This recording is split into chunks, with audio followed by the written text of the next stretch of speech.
When installing Level Set 400 HF Self-Leveling Underlayment, you'll need to prep your floor by ensuring it is a clean, dry, bondable, and structurally sound substrate. Then be sure to prime using TEC Multipurpose Primer, which is required for all self-leveling installations. Remember to dam up any holes you don't want filled in with LS400. Pro tip: be sure to use LS400 when the air and substrate temperature is between 50 and 90 degrees.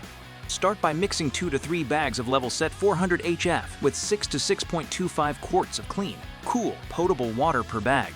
Once mixed, pour or pump the LS400 onto your floor. Its exceptional flow and healing properties yield a smooth surface. Always verify that your floor is level. The initial cure is 2 to 3 hours, and once cured, there's no need for additional sanding or skim coating. After 2 to 3 hours, light foot traffic is allowed, and porcelain and ceramic tile can be installed.